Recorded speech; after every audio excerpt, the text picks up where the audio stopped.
todos, sejam muito bem-vindos a mais um dia de Circuito LGPD.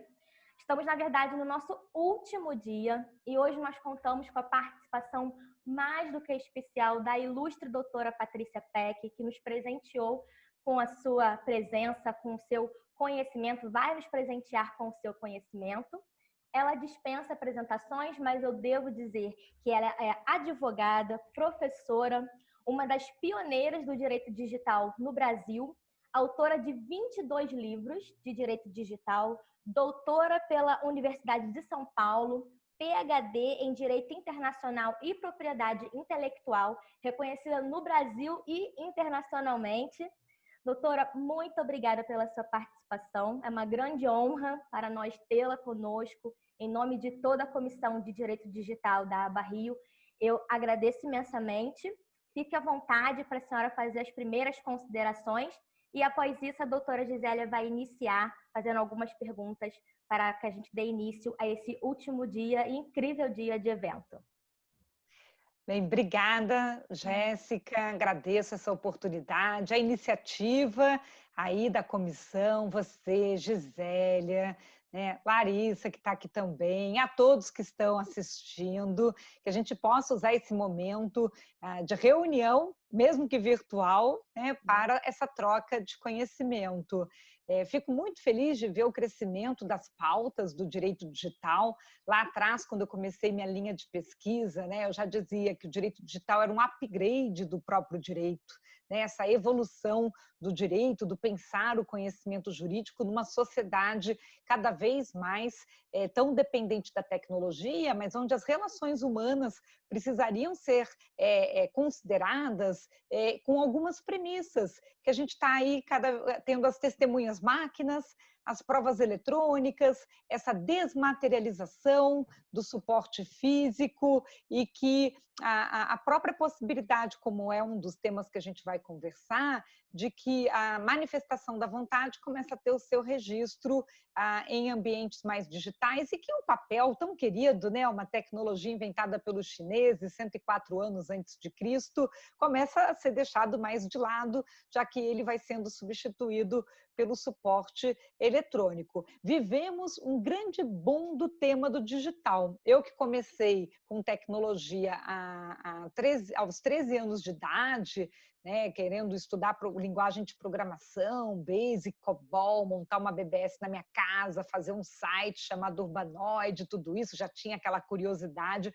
Eu acho que essa é uma primeira dica para quem está nos assistindo, né? Mentes curiosas, né? Essa vontade que também o advogado tem que ter de querer saber assim, como é que funciona esse negócio. Eu quero entender um pouco mais do que ser só um mero usuário. Tudo bem, quando a gente mexia na caneta, na máquina de escrever, talvez eu não precisasse saber muito bem o que acontecia ali com aquela máquina, né? Mas agora, a gente indo para uma sociedade dos robôs, da inteligência artificial, nós, como juristas, vamos ter que pensar as novas regras.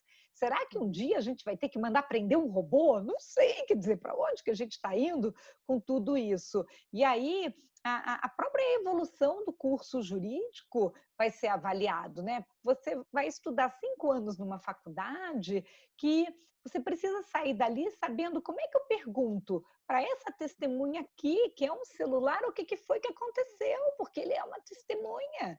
Eu não posso sair da faculdade, não sei ainda se eu vou ser criminalista, civilista, trabalhista, consumerista, mas eu preciso saber, capturar, né, fazer quesitos, entender para quem que é que eu vou perguntar o que foi que aconteceu, para que coisa, ainda mais nas smart cities, que são as cidades inteligentes, que você vai ter a casa inteligente, o carro inteligente, o poste inteligente, com assistentes conversacionais. Então, imagina nós, o advogado, o juiz, o procurador, o promotor, o delegado, o legislador, todos esses vão ter que estar preparados. Então, acho que como uma abertura para a gente refletir, quando eu escrevi meu primeiro livro, comecei a escrever em 2001, publiquei em 2002, que é o clássico, né, o Manual do Direito Digital, está até aqui, que está na sua 6ª edição, né? Quando eu escrevi, ele veio só crescendo, não parou de crescer de tamanho, cada vez é um desafio atualizar essa obra, a gente nem imaginava que já ia ter tudo isso, mas naquela época assim, já era assim, toda empresa já queria ir para a internet. Aí depois vieram as mídias sociais. Aí agora a gente fica pensando nos excessos, né? Nossa, de repente alguém pode usar a tecnologia também com desvio. De repente alguém pode ter um perfil na internet que eu não sei se é um humano ou se é um robô. Eu não sei se aquela pessoa tem tantos seguidores assim porque ela realmente é uma pessoa que é muito interessante ou se aquilo está manipulado. Então, Uhum. nós estamos falando de princípios do direito tão importante que é transparência, né? Princípio de privacidade, princípio da segurança, o princípio da liberdade. Ou seja, no fundo, o direito digital, então, ele vai lá no instituto, lá atrás, a gente vai lá na filosofia, nos filósofos, e aí a gente vem aqui para o presente e diz: como é que eu resolvo esse negócio agora com toda essa tecnologia e com o comportamento humano usando essa tecnologia? Acho que é esse que é o nosso grande debate e espero que a gente faça um bom fechamento do evento com tudo isso. Sem dúvidas, perfeitas as colocações, como sempre. Doutora Gisélia, fique à vontade, então, para começar os questionamentos, a doutora Patrícia Peck. E só vou fechar aqui o áudio para não correr nenhum tipo de interferência na fala, tá ok? Na fala tanto da doutora Gisélia quanto da doutora Patrícia. Muito obrigada, doutora Patrícia. Doutora Patrícia, é uma honra, é uma alegria tê-la conosco, mais uma vez, ratificando tudo que a doutora Jéssica já lhe falou logo no início do evento. Muito obrigada, em nome da comissão, e principalmente por eu ser uma admiradora, uma leitora, e a senhora ser uma pessoa que nos inspira. Eu, como uma pessoa que estou sempre interessada e me atualizando em relação ao direito, não poderia deixar de lado essa inovação que tem sido o direito digital, principalmente na minha vida. Inclusive, estou sendo uma estudiosa do direito digital. Como uma boa civilista, eu gosto muito de contratos e gostaria de falar a respeito dos smart contracts. Inclusive, nós temos um grupo de estudos e nós temos feito alguns questionamentos a respeito deles. Sabemos que eles são autoexecutáveis, que eles têm tanta credibilidade quanto os contratos já formais. Agora, eu gostaria de saber o seguinte: ainda que eles venham otimizar as relações jurídicas, mitigando os riscos do negócio, no caso da utilização dessa tecnologia blockchain, doutora Patrícia, no caso de haver uma revisão em relação à questão de contratos de adesão, como é que seria? Principalmente em relação a contratos consumeristas, sendo que o consumidor normalmente é a parte hipervulnerável, né, da relação, diante de um judiciário que ainda está começando a se adaptar às novas tecnologias. Essa que é a minha primeira questão. Com certeza, acho que muito bem colocado, tá, doutora Gisélia? E que bom tema de estudo que vocês estão aí trabalhando, né? A gente vem evoluindo no assunto contratual, se a gente for pensar que o nosso direito aceita do contrato verbal, né? Quer dizer, entre as partes, e que depois desse contrato, quando a gente pensa para que serve o contrato, no final das contas, ele vai fazer ali, de certo modo, um registro da intenção dessas partes, dessa manifestação de vontade, estabelecer obrigações, né? E ele ter uma capacidade depois de se tornar um título executivo.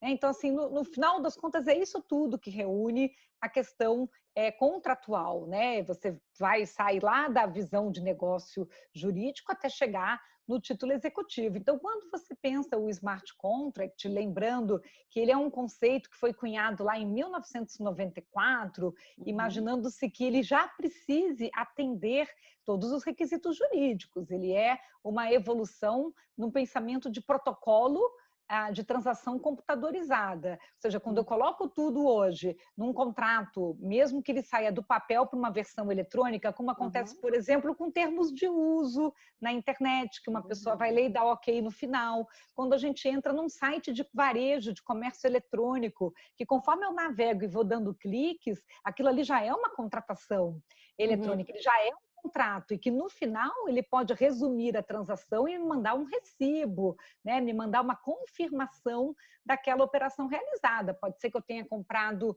algo de um supermercado online, pode ser que eu tenha entrado numa farmácia online, pode ser que eu tenha entrado até simplesmente num curso online, mas aquele próprio ato de navegar numa interface e de ficar dando aceites, esse tela a tela, esse carrinho, a gente foi ganhando experiências para dizer assim, quase que como num princípio do videogame, que é aquele princípio da lógica indutiva, para chegar em 3 eu tenho que ter passado por 1 e por 2. Então, agora já respondendo na questão consumerista, tem alguns princípios que, para o Código de Defesa do Consumidor, são muito relevantes, que é o princípio da transparência, da informação, da publicização, né? E aí, quando a gente vai para um blockchain, o que ele consegue atender?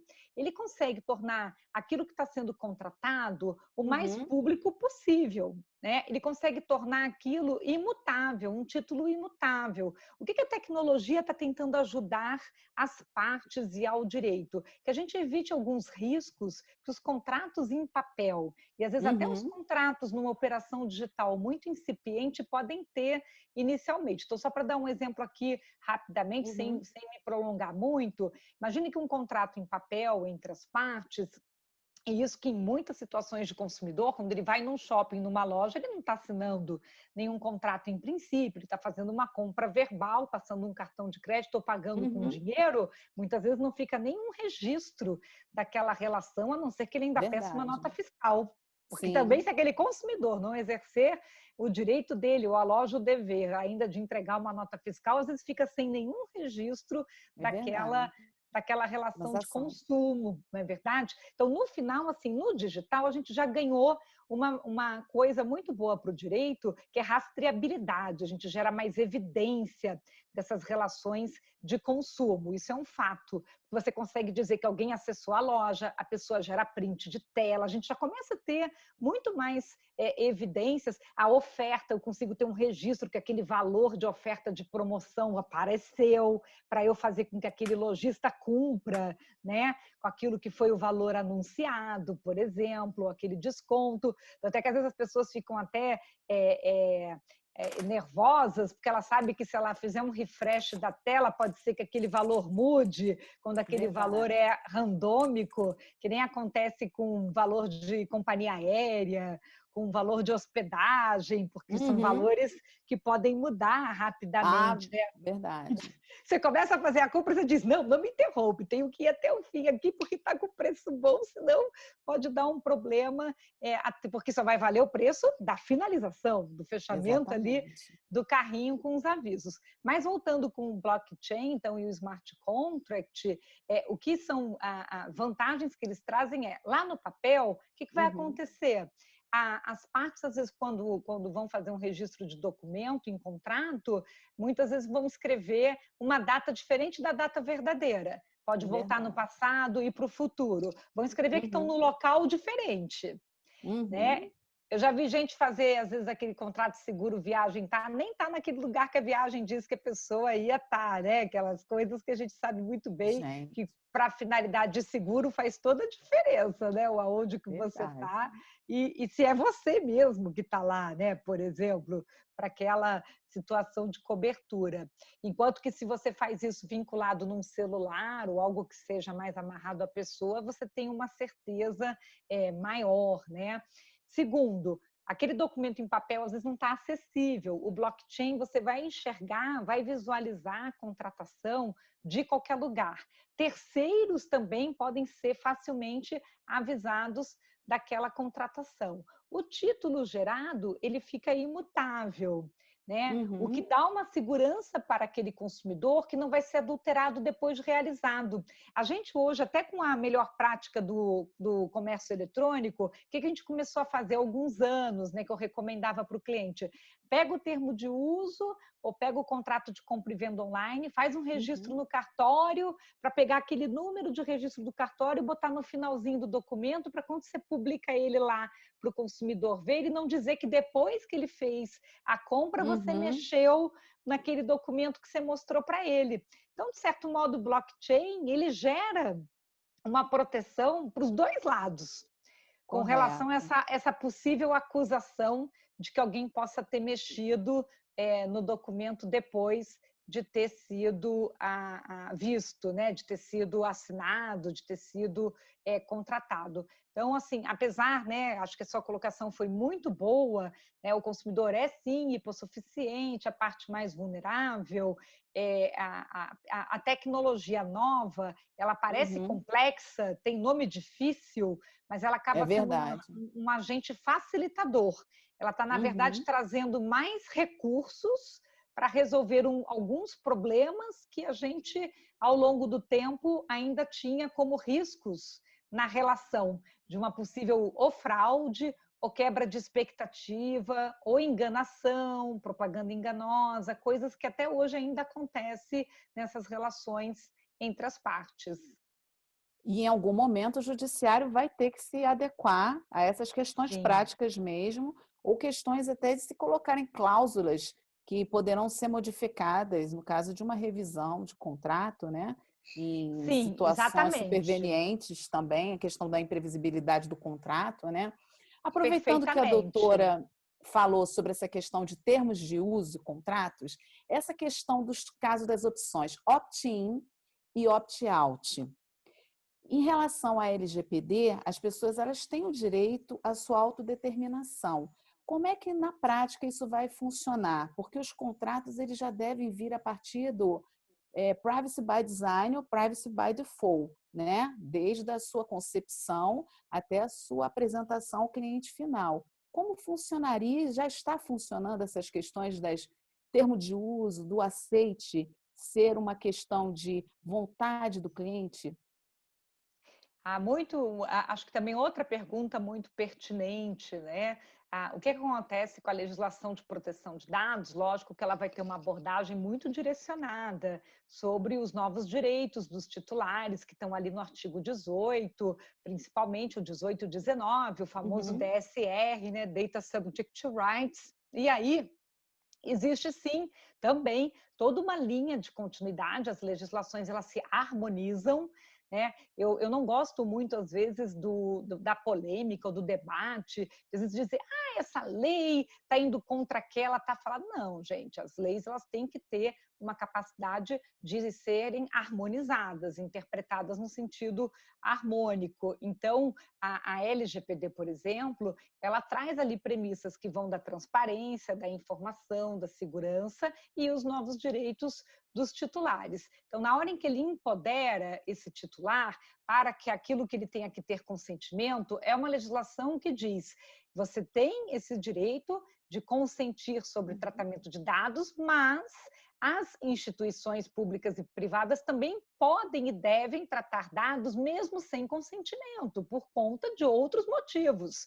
Ou seja, como legítimo interesse, né? Exato, e como cumprimento de obrigação legal, cumprimento exatamente. de contrato, para finalidade mesmo de segurança do titular, que está previsto até no artigo 11 da letra G, que é quando você vai autenticar, para evitar que outra pessoa se passe pelo titular, que é o problema da fraude de identidade. Então, assim, a proteção do crédito, né, que é para a questão de evitar situações que a gente vê muito outra pessoa, né, se fazer passar por outra também. Então, assim, a lei traz, de um lado, né, da balança, esse empoderamento do que eu vou consentir, e do outro, as situações de exceções daquilo que são bases legais que permitam um tratamento mesmo sem consentimento daquele titular.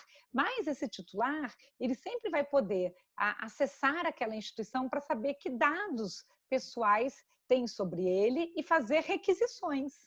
Eu quero requisitar um apagamento. E aquela instituição vai poder responder se consegue atender aquela solicitação de apagamento, que deveria ser atendida de forma imediata, ou então responder o porquê não. Ou seja, olha, essa sua solicitação de apagamento eu posso atender após a prescrição do prazo, devido a isso estar relacionado a uma obrigação legal, e aí tem que haver toda uma explicação, um esclarecimento para esse titular. Então, quando a gente fala do opt-in e do opt-out, ele também está muito relacionado a isso, ou seja, se eu tenho hoje as campanhas de marketing, né, que normalmente elas vão envolver tanto quem é cliente como quem é prospect. Eu posso ter alguém numa base de dados que essa própria pessoa nem sabe por que ela foi parar lá. porque hoje Uhum. os dados pessoais estão espalhados por aí.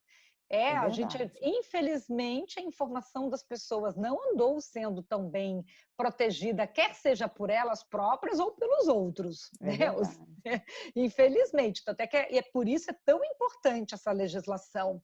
E É mais que verdade. só a lei, é a cultura sobre a lei, é o Uhum. educar sobre a lei, né? Porque as próprias pessoas também vão precisar aumentar o seu grau de exigência, de consciência, de não sair daí dando os dados para qualquer um e assim por diante. Tem que cobrar, né? Assim como acontece com os direitos do consumidor, né? Você também só comprar de empresas que praticam e atendem o Código de Defesa do Consumidor, só comprar de empresas que atendem direitos humanos. Quer dizer, todas essas causas, esses protestos, no final de contas, é um direito de escolha. Mas está muito baratinho ali. Poxa, mas você vai sucumbir ao baratinho e ir Uhum. para uma marca que não segue compliance, que não segue com Exatamente. as leis? Essa é a hora que o cidadão deveria usar o seu poder do voto, né? Da escolha Exatamente. e da triagem. Mas, assim, no opt-in, no opt-out, que vai acontecer, que é o que você já apontou, Uhum. que tem no artigo 10 do legítimo interesse, é que muitas vezes, num primeiro momento de contato, tanto eu posso ter a legitimidade da base, mas isso foi anterior à lei. Então, o primeiro contato acaba sendo por um legítimo interesse e eu convido aquele titular a conhecer a nova política de privacidade e proteção de dados, já LGPD, e aí me dar o consentimento para continuar dialogando. Por isso, acaba sendo algo com opt-out, ou Uhum. seja, ele é contactado, aí ele pode vir exercer seu direito de titular de pedir para sair da base, para ser apagado. Como eu posso ter novas relações cuja base de dados vai se iniciar depois que a lei já entrou em vigor, Uhum. e aí a gente vai estar no campo do opt-in mesmo, que é se for uma relação completamente de marketing puro, de lead, de um prospect, que eu não consigo enquadrar em nenhuma exceção de consentimento, eu tenho que pedir o consentimento primeiro. Então, ele vai ter que marcar que ele quer receber, sim, o meu.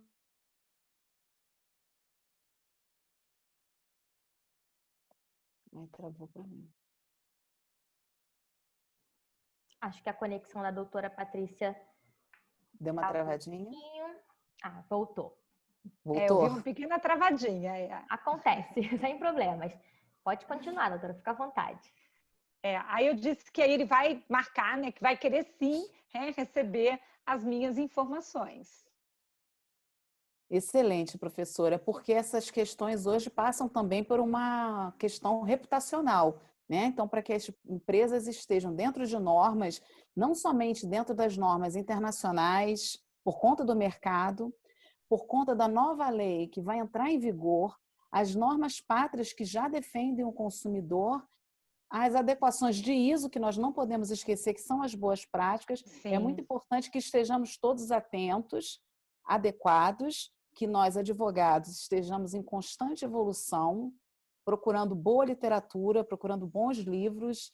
Os seus livros têm nos ajudado muito, né, para que nós consigamos entender esse mundo do direito digital. Então, eu só tenho a lhe agradecer e desejar que daqui para frente nós tenhamos mais consciência, né, com o uso dos nossos dados, para que isso possa contribuir para a evolução, não só da tecnologia, como da sociedade. Professora, muito obrigada mesmo.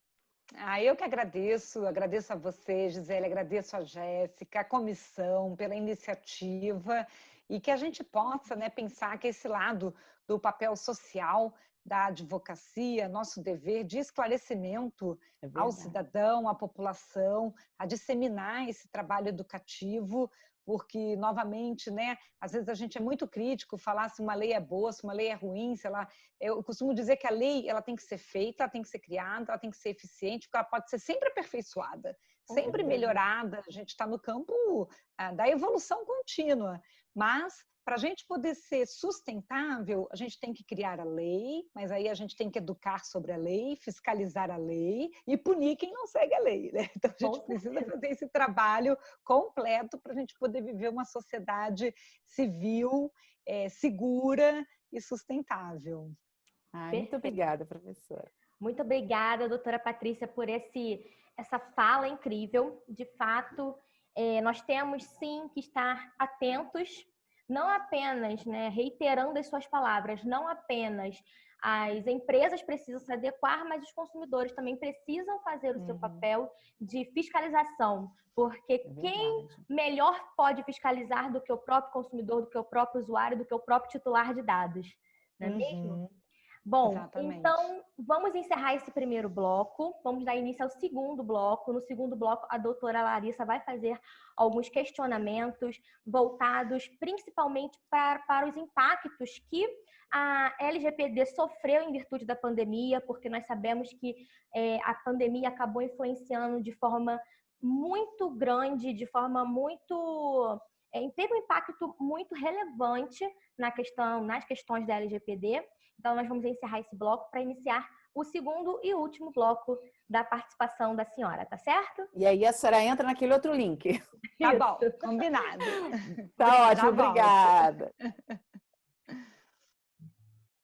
Primeiro, também quero começar agradecendo, né, a honra que é poder ter a doutora Patrícia Peck aqui com a gente no nosso circuito LGPD, né? Não poderia jamais faltar, nome tão ilustre, né, internacionalmente conhecida, né, na área do direito digital, né? E eu queria aproveitar essa oportunidade, né, justamente, né, que é o objetivo do nosso circuito, saber e aprendermos mais sobre a LGPD na prática, né? Eu ia pedir para que a senhora fizesse uma análise a respeito, né, da entrada em vigor da lei, primeiro dessa cobrança que teve para a criação da lei, que de início, né, teve uma certa resistência no país até ela ser de fato editada, né, uma pressão depois da criação, né, da GDPR e tudo mais, e pedir para que fizesse uma análise a respeito dessa demora, né, dessa vacácio legis tão grande que a gente está tendo que enfrentar para poder que a lei de fato entre em vigor, né? Agora com o MP tivemos mais um adiamento para 2021, e aí, se você puder fazer essa análise para a gente ter essa noção desse panorama de como é que vai ser essa entrada em vigor da lei, né? O que a gente pode esperar para essa prática. Perfeito, perfeito. Larissa, muito obrigada pela oportunidade de estar aqui com você nessa segunda parte da sessão. Eu acredito que todos devem ficar realmente pensando, nossa, né, que legislação com prazo tão longo para adequação, deve ser, então, muito difícil, né, de atender todos esses itens, né? Acho que vem a primeira coisa em mente. Eu acredito que, de início, a gente precisa fazer uma retrospectiva histórica. Essa é uma legislação de certo modo importada, né? Porque a gente referencia a lei brasileira no Regulamento Geral de Proteção de Dados Europeu, que é o GDPR, o General Data Protection Regulation, e que por lá, ele já, por si só, quando foi promulgado em 2016, deu um prazo de 2 anos de adequação para as instituições. Então, quando a nossa legislação foi criada aqui no Brasil, né, a nossa lei foi promulgada em 2018, o mesmo ano da entrada em vigor do GDPR, e trouxe inicialmente um prazo de 18 meses, houve críticas, como quem dizia assim, poxa, mas se na Europa a legislação originária deu prazo de 24 meses, como que nós brasileiros achamos que vamos conseguir dar conta desse negócio em menos tempo? Então, houve já um debate grande da sociedade de que a gente devia já ter de cara previsto um prazo igual ou maior, né? Considerando o contexto, olha o tamanho do Brasil. Se a gente comparar com qualquer país europeu, se você pensar como é que eu implemento proteção de dados num país do tamanho da Suécia, nem se compara, né? Com o tamanho do Brasil, com a nossa complexidade, tamanho populacional, né? E assim por diante. Então, eu lembro que tiveram debates que diziam assim, se lá teve 2 anos, é que tinha que ser 3, 4, né? Já assim, já imaginando, por conta até de que nossa legislação foi promulgada na metade do ano. Nós estávamos em agosto de 2018. Isso significa que 2018 já era um ano perdido do ponto de vista de planejamento orçamentário. Ninguém sabia se a lei ia sair ou não ia sair, ia sair, não ia sair, aquela coisa de será que vai ser promulgada, não vai ser promulgada? Era final de mandato também, de uma administração. Estávamos vivendo um país com toda aquela problemática política, bem, continuamos, né? Acabou que não mudou muito esse cenário. E aí, Quando vira 2018 para 2019, muitas instituições pensaram assim, bem, já que foi promulgada e vai ter o prazo da vacácio, vou planejar então para a conformidade da lei, vou botar no budget, no orçamento de 2019, para iniciar. Mas ali, um pouco antes de terminar o ano, sai uma medida provisória, justamente para dar mais os 6 meses, dizendo por tanta pressão, né, dizendo assim, gente, como assim que vocês fizeram menos tempo do que a Europa? Aí já deu essa consertadinha, ou seja, essa remendada na lei. Então, ela já nasceu sendo remendada, né? Já começou dizendo, ó, põe aí mais 6 meses, aí virou 24 meses, ainda dentro ali dos 45 minutos do segundo tempo de 2018. Foi bem no finalzinho ali do ano e do mandato do presidente Michel Temer. Entramos em 2019 com uma nova administração. E aí todo mundo preocupadíssimo, porque medida provisória, ela tem prazo, ela precisa ser transformada em lei. E aí todo mundo ficou em dúvida, será que isso de fato depois vai se confirmar?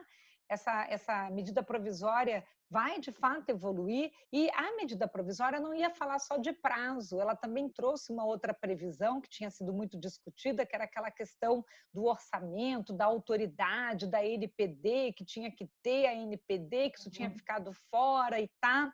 Resumo, entra uma nova administração, entra um novo presidente, e nós passamos quase que a metade do ano inteira até aquilo se transformar numa promulgação da nova legislação. E então tinham empresas que tinham pensado que aquilo ia ser usado o orçamento de 2019, e aí usou aquele orçamento para outra coisa. Vamos fazendo outra coisa, contrata gente, inovação, o ano não está tão fácil, não está tão difícil, está isso, está aquilo. Ainda tem, a lei só vai entrar em vigor em 2020, deixa então um projeto dessa lei aí para a gente fazer a conformidade para 2020. Só que isso, Larissa, não é só o setor privado, o setor público fez isso. Cadê o orçamento do setor público para a conformidade da LGPD? O setor público não fez a conformidade em 2018, não fez a conformidade em 2019. Deixa para o orçamento de 2020 para fazer isso daí. O que acontece quando começa 2020? Você já respondeu. A pandemia. Né? Começa março, ou seja, depois do carnaval, lá vem a pandemia do Covid. Aí pronto. Aí que acabou o orçamento. Se já não tinham tido previsão de orçamento no período anterior, e aí começa uma movimentação ali no Senado Federal de que não é só por uma questão dos entes privados, é a entidade pública. O Brasil, na parte pública, reduziu a arrecadação. Os municípios, as prefeituras, as secretarias, e aí o Estado também reduziu. Como é que eu vou cobrar e vou fiscalizar e multar as empresas de uma coisa que o Estado não está cumprindo de lei? Né? Aquela coisa, eu vou apontar o dedo para o outro daquilo que o próprio Estado também não está em conformidade. Então, teve essa queda imensa de arrecadação, precisar separar dinheiro para poder ajudar a população e as instituições. Aí começa a crise da saúde, que se torna uma crise econômica, que se torna uma crise política, e aí entra com uma proposta, o projeto de lei, o 1179, de dizer, vamos prorrogar. Mas o nosso desafio no Brasil é esse desalinhamento, porque se entende que vai precisar de mais tempo, que a gente já tinha, eu acredito que nós já tínhamos sido muito, talvez, esperançosos desde o início de que teríamos capacidade de implementar essa legislação no mesmo prazo da Europa, num país tão grande com mudança de governo, no mesmo período, sabe? E que você ainda precisa indicar ministros, que você ainda precisa aprovar orçamentos, quer dizer que muita coisa precisa acontecer com essa passagem de bastão política, né? Foram muitas coisas ao mesmo tempo. Logo, não era o melhor momento. Apesar da legislação ser essencial, importantíssima, para evitar até barreira econômica do Brasil com a União Europeia, porque a gente quer entrar lá na OCDE por um monte de motivos, mas a janela de momento não era a melhor janela. E se tornou ainda pior no ano de 2020 por culpa do Brasil, não. não fomos nós que iniciamos o problema da pandemia, né? Isso veio num efeito globalizado. Então, como foi muito bem colocado pela doutora Gisélia, né? Aquela questão da teoria da imprevisão, né? Estamos vivendo toda uma situação de imprevisão, ninguém esperava a pandemia. Então, quando o Senado, né, e o senador Anastasia propõe o 1179 e propõe uma proposta de vamos pelo menos prorrogar por mais 6 meses para janeiro de 2021, e está tendo toda essa proposta, aí sai o projeto do PL para a Câmara, aí ele é atropelado pela medida provisória 959 com outra proposta, de dizer, não, janeiro não dá tempo, vamos botar em maio. Ninguém discordava de alterar as multas já para agosto de 2021. Isso daí foi um consenso. Mas a gente não está conseguindo ter um alinhamento sobre o prazo de prorrogação. Então começou a ter uma discussão assim, não, é janeiro, é maio, é janeiro, é maio, é janeiro, é maio. E aí nisso ficou esse debate que fez até que no final o Senado ainda disse, quer saber, vai voltar para agosto. Pior coisa que a gente podia gerar com tudo isso é aquela mensagem equivocada de uma insegurança jurídica de que tem uma hora que ninguém mais sabe quando é que essa lei entra em vigor. Ou seja, isso é o pior, né? Porque a gente precisa de planejamento, a gente precisa de certeza, a gente não precisa de incerteza. A gente tem que ter a certeza. Vem cá, gente, foi feito o dever de casa? Não. Dá para terminar de fazer o dever de casa a tempo, até agosto desse ano, já que a gente já está indo para julho? Não. Então, a gente tem 2 fatos. Vamos lidar com esses 2 fatos? Isso é fato. Não tem, a gente tem que evitar fake news. Né? Então, vamos lá, vamos falar de fatos verdadeiros, reais. Isso é fato. Tá? Então, vamos sair da utopia, da ilusão, vamos trabalhar com o concreto. Pensando nessas premissas concretas, o que é razoável? É razoável pensar que uma empresa precisaria de um budget, de um orçamento do ano que vem, de um ano, de 2021, para conseguir completar essa legislação, tanto a pública quanto a privada? Tanto a empresinha pequena que está sofrendo pra caramba com a pandemia, o varejo, o shopping, né, a escola, o hospital, todo mundo que trata dados pessoais sensíveis. Vamos pensar na sociedade. Então, vamos combinar o jogo. Precisa de mais quanto tempo? 6 meses? 1 ano? Pronto, bateu o martelo, arrumou na lei, segue a vida. Mas não. Aí isso virou uma briga política, uma discussão que já deixou de ser, inclusive, uma prestação de serviços para a sociedade, virou já um problema, porque aos olhos internacionais, se você entra no site da legislação, está dito 3 de maio de 2021. E agora, no último dia 26 de junho, né, o presidente do Senado, Davi Alcolumbre, confirma, né, a prorrogação da medida provisória por mais 60 dias. Então, ela está indo até praticamente ali 27 de agosto de 2020. Ela tem que ser transformada em lei. Se ela não for transformada em lei, a gente tem que ficar explicando para a clientes, inclusive internacionais, que se ela não é transformada em lei, ela volta para o dia 28 de agosto desse ano. Você diz, como assim, gente? Isso é insegurança, isso não é segurança. A gente tem que poder agora sentar e dizer assim, o plano é esse, o plano vou contar com a data de 3 de maio, é isso, resolveu. Não, resolveu? Não resolveu ainda não. Ainda não está resolvido. Ainda podemos, nos próximos 60 dias, estar sujeito a mudança de novo. Essa que é a situação. Então, na minha opinião, nós subestimamos o tempo desde o início. Nós subestimamos, esse tempo foi subestimado.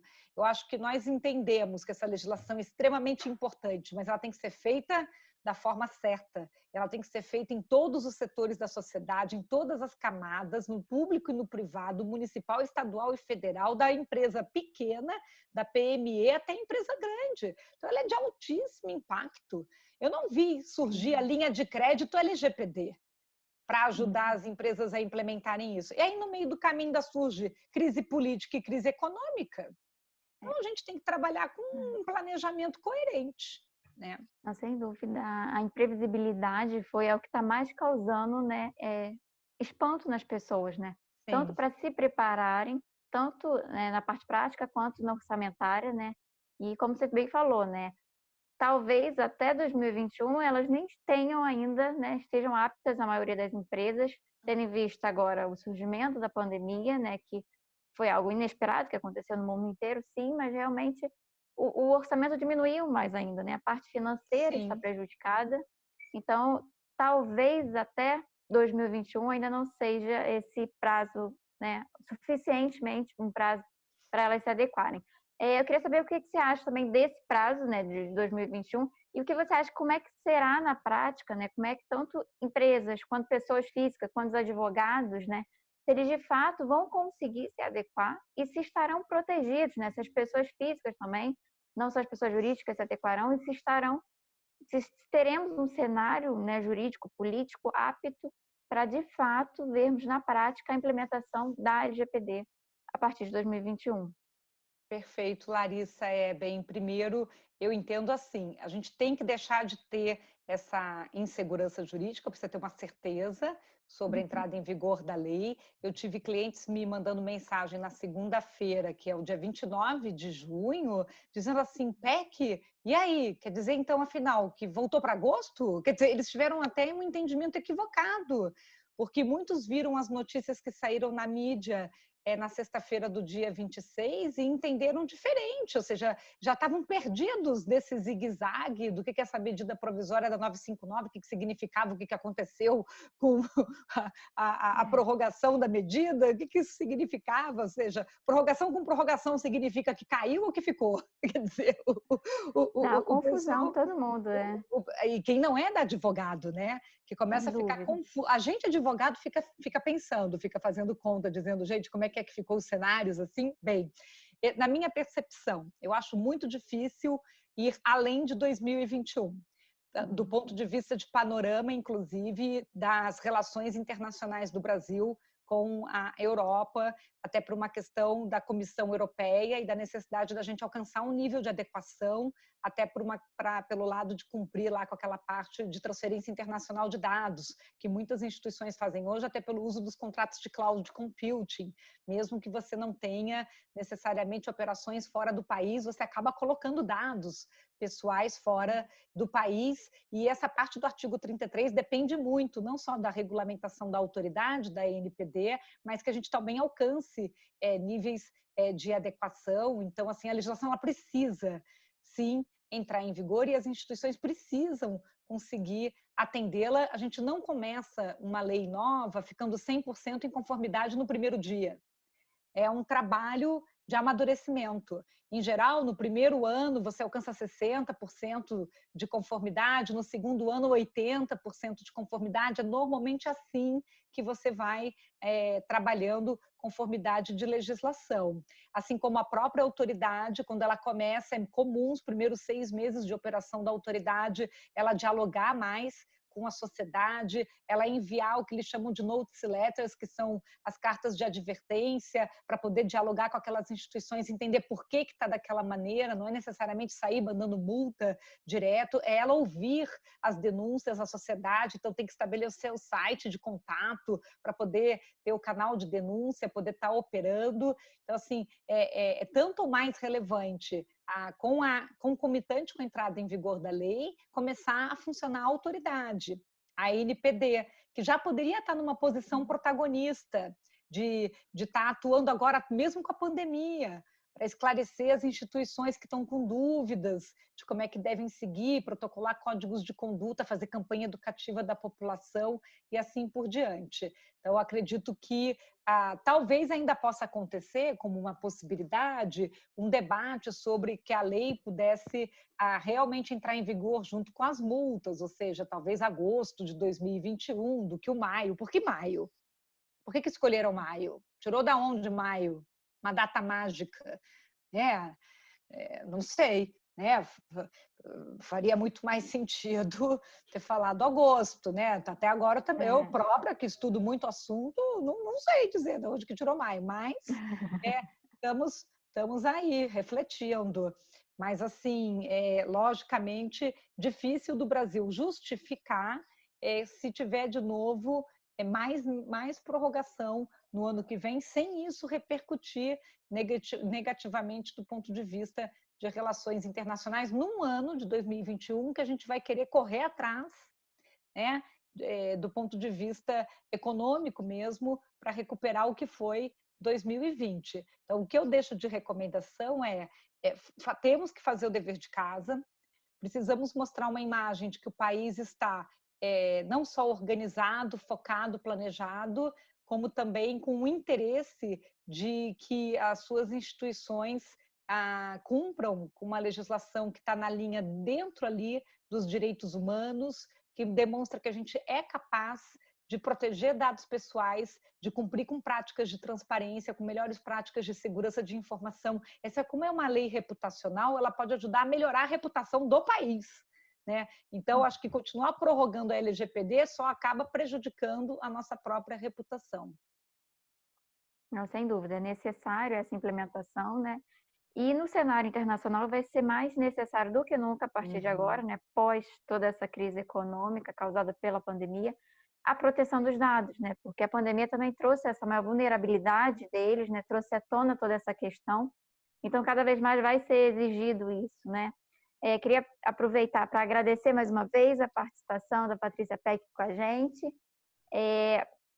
Estamos agora finalizando, né? Por conta do tempo, vamos finalizar nossa segunda parte, né? Desse último encontro.